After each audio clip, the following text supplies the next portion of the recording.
Hey everyone, Dismal Hero here. I'd like to thank you for checking out the video. Today's video is a collaboration between my good friend Fearcrawler and I. He's a fellow narrator and puts together some excellent stuff. If you like what you hear today, please stop on over at his channel and check him out. Link is in the description. And now on with the stories. Typically, work is extremely boring for me. However, today was different. I work a rather laid-back job as a technology consultant on a university campus, and quite often I'm stuck with the slow, boring shifts. I've never experienced anything in my life that I couldn't explain or that I couldn't find an answer to, but again, today was different. I've always hated the tunnel that I walk through to get from building to building. It's underground and attaches two of the main buildings on campus, and although it's been extremely useful in avoiding the rain at times, I still ultimately hate it. It's easier to walk through when you have someone with you because then it isn't as creepy. It even used to be easier to walk through alone when the doors were open at both ends, but now they're motion activated and close you up inside. It gets really unsettling being in a long, narrow hallway that only has two exits and echoes each and every sound made. The silhouettes painted on the wall also didn't help. They're all of what seem to be college students participating in college activities, but something about it throws me off. Honestly, it's probably just the tunnel. Well, today was different in every aspect. I was recently staffed in a different location, and you may have guessed it, the tunnel is part of this building. You may not have guessed that to check on something for this shift, I have to walk through the tunnel. The past few times have been uneventful. I've walked through the tunnel and been a bit creeped out because of the things that I've mentioned, but nothing like today. Time clicked around the clock and eventually landed upon the hour where I would have to go check up on the other building. I got up and headed towards the tunnel, expecting nothing but to feel a bit creeped out. When I approached the first set of doors, the lights clicked on and they swung open, letting me look down the hallway that is the tunnel that I hate. Without any hesitation, I walked in and kept my pace toward the far end. I may be a skeptic when it comes to things, but I still get that unsettling feeling that makes me walk just that much faster. About a fourth of the way through the tunnel, I heard the doors slam shut behind me. But then I heard the familiar noise of them opening up again. Expecting to see someone else coming through the tunnel and that visual to ease my mind of walking through this tunnel alone, I looked behind me. I stopped in my tracks when I realized the doors had swung open by themselves and nothing was there to have set off the motion sensor. Stupid tunnel. Have I mentioned how much I hate this thing? Anyway, the doors began to close again and I returned my focus ahead of me and continued walking. Sure, the doors opening by themselves had me a little extra creeped out, but when I reached the far end and the doors didn't open automatically for me, I felt extremely on edge. I approached them and tried to open one manually, but the door didn't want to budge, which was odd because these doors weren't typically locked. Honestly, I've never actually found them locked before. I tried again at the door, but it didn't open. I went ahead and tried the other one to only get the same result. At this point, I realized I wasn't getting through and turned around to head back out. What I saw at the other end of the tunnel is what's been haunting me ever since I saw it. There, at the end of the tunnel, standing in front of the closed doors was this creature. Humanistic in shape, but hunched over. It had no hair, and I can easily say it reminded me of Gollum from Lord of the Rings. It had a head that seemed slightly too large for its body, and its eyes were huge. Not only were they huge, but they were dark black orbs that were just staring straight at me. Paralyzed with fear, I just stared back. I could hear its raspy breathing echoing all the way down to where I was standing. I could hear nothing else but the steady breathing. The creature also didn't seem to have a nose, but two slits that were in the middle of its face. It didn't appear to me that it had a mouth until, after a few moments, it emerged showing the most devilish smile I've ever seen in my life. It crooked its head sideways and just kept its big, bulging eyes fixed on me. Its mouth started moving and eventually I heard an echoed whisper coming my way, but I was unable to make out what it was saying. I honestly don't believe it was in English. Right before the whispering ended, I could see that its mouth had stopped moving, and then the whispering subsided. For the first time, the creature shut its eyes, and as it did, the lights flicked off. I stood there in absolute fear for what felt like an hour but could have only been a few seconds before the lights finally came back on. The creature was gone. I stood there in silence for a moment but quickly gathered myself. I had to move. I couldn't just keep standing there forever, so I began to walk towards where the creature was, but jumped when the doors behind me began opening, the doors that had previously been locked. I decided to exit through them and complete the task I had set off to do in the first place, checking on the other building. I moved through the building with extreme caution, checking everything that I had to and eventually finishing up. I had to go back to my base location though, and that required me to go back through the tunnel. It was that or take a detour that was a little out of the way, so I opted for the detour. After returning to my base location, I settled in at my computer and began to review the events that had just happened. Honestly, at this point, I'm scared to go anywhere near that tunnel, but something else is stuck with me. I feel like that thing is following me. I keep getting extremely paranoid and looking around to only find nothing. I keep feeling that uneasy feeling. I can't help but feel like I'm being watched. Sometimes, I swear I still hear that whispering.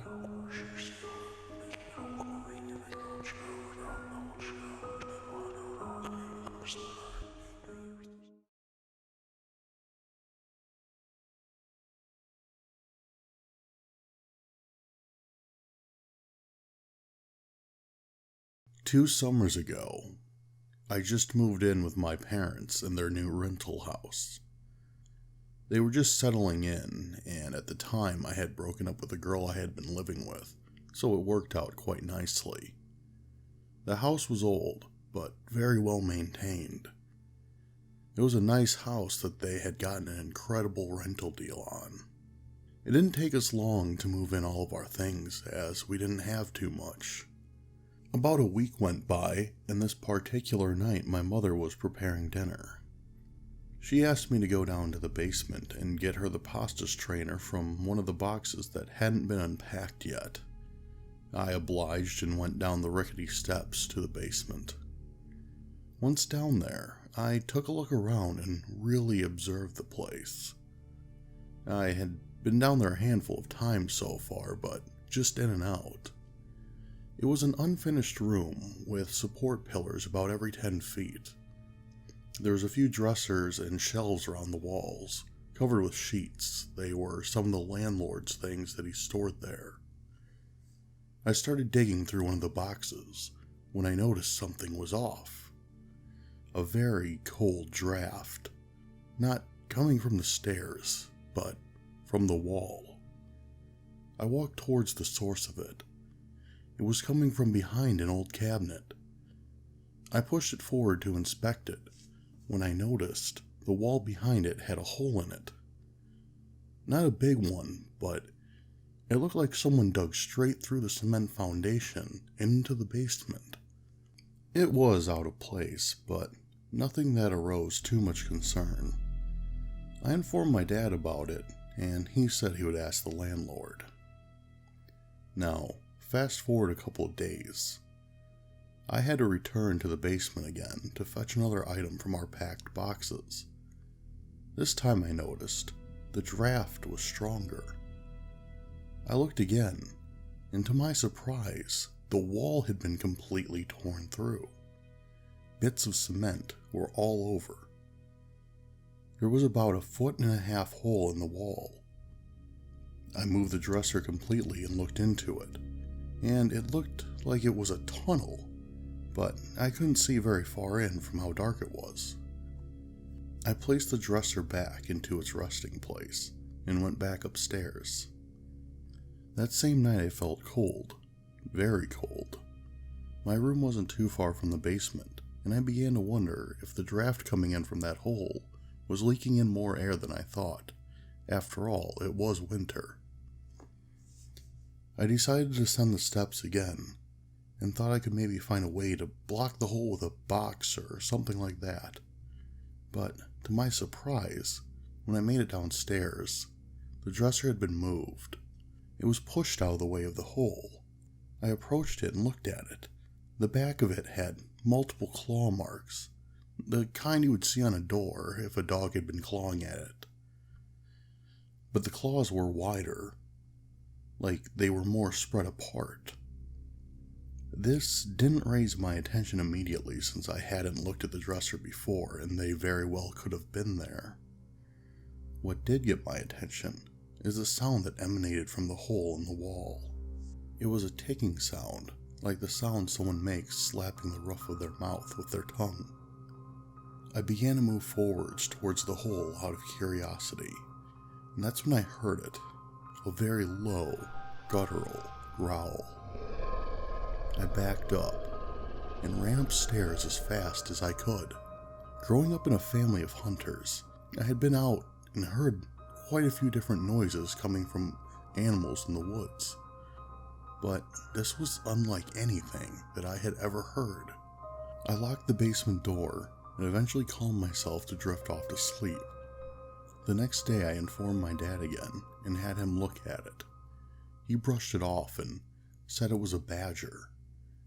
I have never seen a badger that digs foot-wide tunnels and can make it through concrete. Another few days rolled by without incident, and the landlord was coming by the very next day to fill the hole. Well, it was 1 a.m. the night before that happened. I was watching a movie when I heard what sounded like things being thrown around in the basement. My first thought was someone had broken in. I grabbed my old single-shot 12-gauge and flashlight that I kept by my bed and went downstairs. And what I found was a complete mess. Our storage boxes had been ripped apart and our things were thrown everywhere. A couple of the landlord's furniture pieces were tipped over, and as I made my way to the spot where the hole in the wall was, I stepped in something wet and warm. I pointed my light down to see a puddle of blood. It instantly made me flinch back. I followed the blood with my light. It led to the hole in the wall. As my light shined upon it, I immediately spotted a carcass of a wolf. It had been torn in half, with giant chunks taken out of the midsection, as if something had been chewing on it. Whatever made this hole was preparing this basement to use as its den. I looked around wildly and heard a low growl come from under the stairs. I shined my flashlight towards the noise and saw a creature I had never seen before. It was about half the size of a bear, with grayish bronze and almost scaly skin. The front part of its body had a light coat of fur. Its 4 legs each had a set of very long, although dull-looking claws, and its face was nothing I had seen before. It resembled a coyote, but its face was scarred so bad I couldn't make it out really. I raised my weapon and started moving towards the stairs. It kept eye contact with me, growling, but would move out of the way of the light and stay in the dark as much as it could. When I got to the stairs, I saw it turn from me and run into the hole and then vanish. But not before grabbing the remains of the wolf and pulling it along.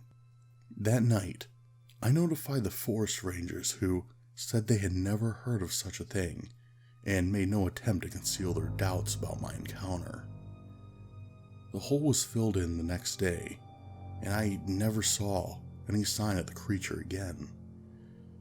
I set up trail cams and even stayed out at night looking in the trees for it, but never captured or saw anything.